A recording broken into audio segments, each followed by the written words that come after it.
Pessoal, os líderes do Senado se reuniram nesta quinta-feira para debater os próximos temas que serão analisados na casa. Quem vai contar para a gente é a Marília Ribeiro, porque tem veto nessa história também. Aliás, há vários vetos, né? Mas o principal é o veto que foi colocado pelo presidente da República no projeto da saidinha. E tudo indica que esse veto deva cair. Conta para a gente, Marília Ribeiro, bem-vinda.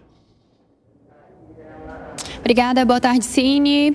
Então, nós temos de tudo, né? Temos as saidinhas, temos a PEC do quinquênio, temos também o PL do DPVAT, mas vamos por partes. Vamos começar falando sobre as saidinhas. Os vetos às saidinhas, eles devem começar a ser apreciados pelo Senado Federal na próxima quarta-feira, a partir das 7 da noite.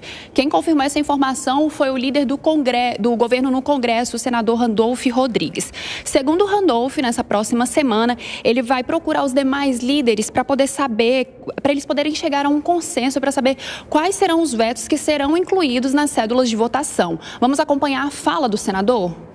No curso da semana, nós procuraremos conversar com os demais líderes para consensuar quais os temas deveremos incluir na cédula de votação e quais, eventualmente, serão destacados para apreciação em plenário. Além desses vetos, Cine, é importante a gente lembrar que o Randolph também falou que vetos que foram do governo Bolsonaro também serão incluídos nessa pauta. Outro assunto é a PEC do quinquênio, que é aquela sobre a proposta de emenda à Constituição, que prevê um adicional de 5% do salário a cada 5 anos para os membros do Judiciário e do Ministério Público. Randolph falou que não parece adequado que o Senado aprove essa proposta em meio a uma greve de servidores públicos. Nós também temos o trecho da fala do Randolph. O governo vai apelar para o bom senso. Vocês estão acompanhando, tem uma greve de servidores públicos que reivindicam progressão de carreira, plano de cargos e salários, outros reivindicam realinhamento salarial. Não me parece muito adequado o Congresso sinalizar uma matéria para o topo da carreira do funcionalismo público, enquanto não tem uma proposta para todos os servidores.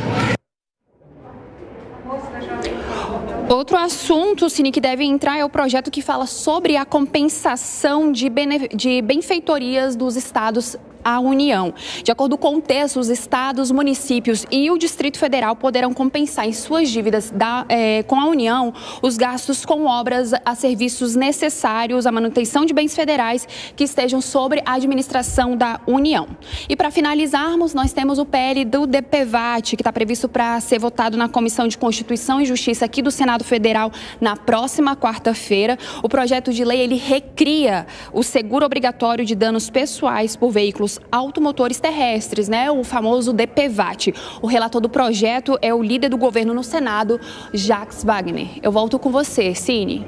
Valeu, Marília. Bom trabalho para você em Brasília. A gente conversa aqui ao longo do 3 em 1. Vamos falar de PL da saidinha, né? O projeto de lei da saidinha, que teve veto do presidente da República, num aceno ao ministro da Justiça, Ricardo Lewandowski, que fez até uma entrevista coletiva para explicar por que estava recomendando ao presidente da República imprimir aquele veto. E é um aceno também à sua base, aos apoiadores do núcleo mais duro do PT e também da esquerda aqui no país. E que recado que o Congresso deve dar ao presidente da República e a todos estes para os quais ele quis acenar ao manter esse veto, hein, Alan Gani? Olha só, Evandro, ele faz um aceno à base política do partido, aos seguidores, aos eleitores, a intelectuais orgânicos, a acadêmicos, a jornalistas, mas é impopular. Este tipo de aceno, a maior parte da população, ela é contra a saidinha. Isso ficou muito claro, porque ela entende que a saidinha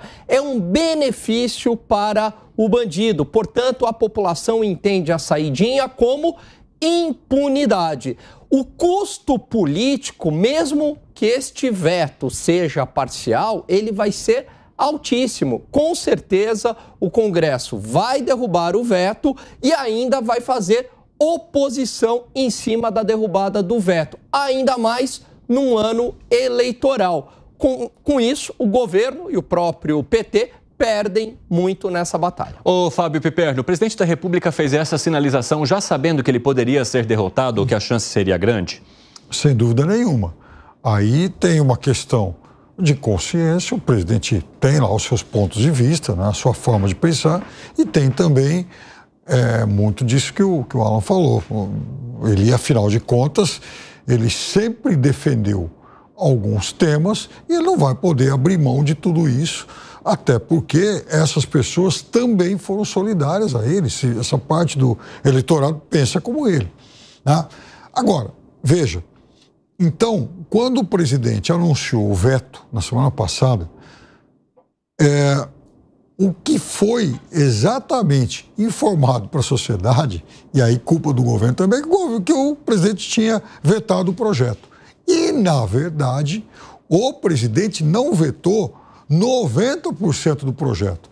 O presidente, inclusive, mantém, né, por exemplo, o veto à saidinha, né, aos crimes hediondos, estupros, assassinatos, tráfico de drogas, tudo isso vai continuar sem a saidinha, né? Esses criminosos, eles não terão direito ao benefício.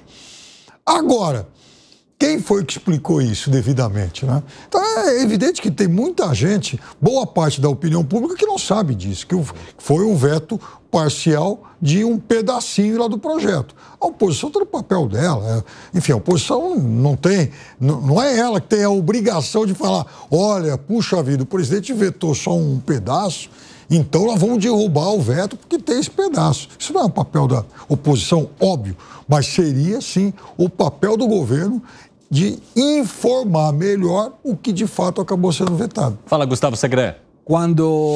Ontem nós conversávamos sobre essa mesma questão, a falta ou o erro de comunicação do governo. Eu ia mencionar isso agora, mais uma vez, né?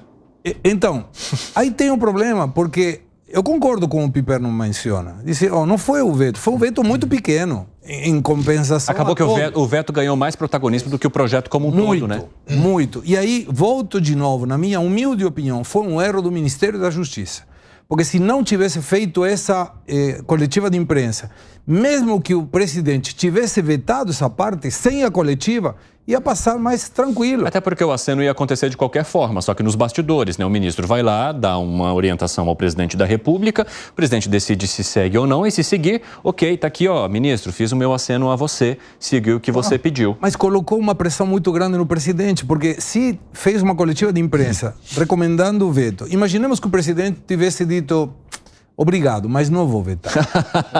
Obrigado por nada. Deixava o ministro numa posição muito ruim. Não, aí não ia dar certo. Muito ruim. Então ele se forçou a vetar, sabendo que ele ia ter o veto derrubado, vai ter o veto derrubado.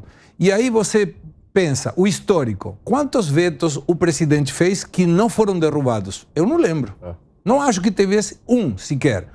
E aí vem a outra questão, o governo está na taxa, o governo ainda não colocou um acordo com os congressistas, porque ficou sem combustível. Não tem cargo para oferecer, não tem dinheiro para dar emenda. A relação do Padilha com o Lira tá uma porcaria. Destruído, e ele é muito ruim na comunicação. Tanto que vai ter uma espécie de leilão editorial, sei lá, por valor de 200 milhões de reais para contratar empresas de comunicação para melhorar a comunicação do governo, porque o governo está errando. Então, quando você junta todos esses ingredientes, o resultado não é bom para o governo. E é mais uma ferramenta para a oposição, mesmo que seja um veto pequenininho, dizendo, esse governo está apoiando a bandidagem, permitindo a saidinha. E quando você vê uma eleição, não tem tempo de explicar eleitor por eleitor.